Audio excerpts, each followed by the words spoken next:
Avant de commencer notre séance, pouvez-vous me rappeler les 4 types de phrases que vous avez déjà vus?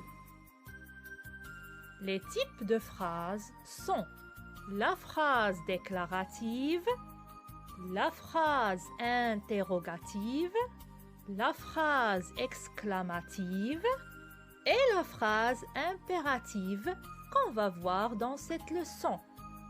Chers élèves, regardez bien ces images et essayez de répondre aux questions. Que conseille-t-on aux piétons? Nous conseillons aux piétons d'emprunter leur passage pour traverser la route. Alors on dit « Empruntez le passage pour piétons quand vous traversez ». En regardant ces 2 images, que doit-on respecter?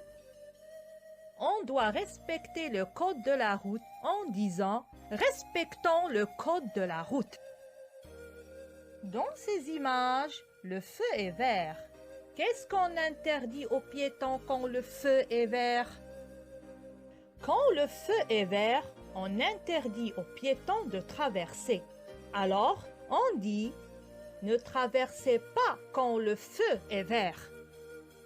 Pourquoi conseille-t-on à la personne d'arrêter de jouer au ballon dans la rue?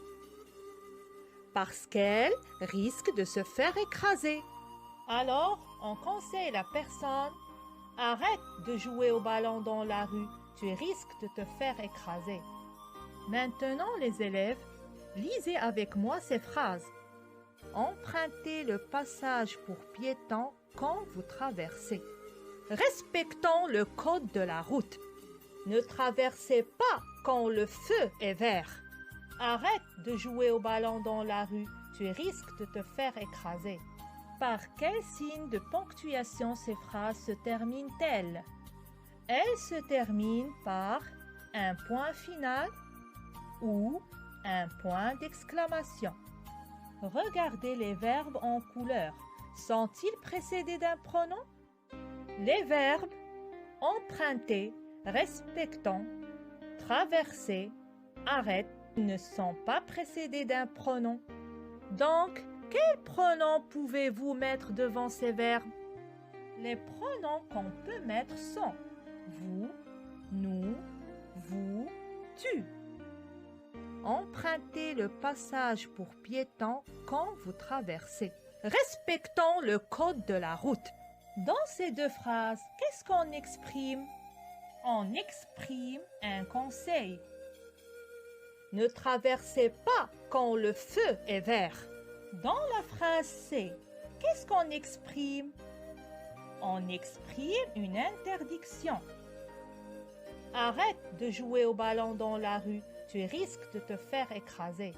Et dans cette phrase, qu'est-ce qu'on exprime? On exprime un ordre. Alors, chers élèves, comment appelle-t-on ce type de phrase?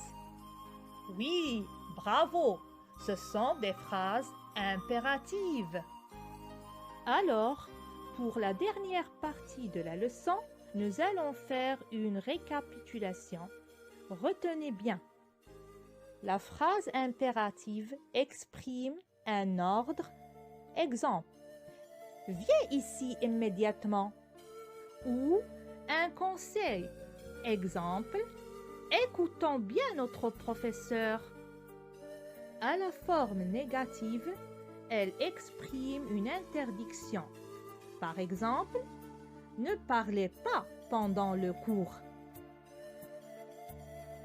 La phrase impérative est construite souvent autour d'un verbe à l'impératif. La phrase impérative se termine par un point ou par un point d'exclamation. Enfin, mes chers élèves, je vous conseille de faire les activités écrites dans vos manuels scolaires, la page 139. Bon courage! Merci pour votre attention. À bientôt.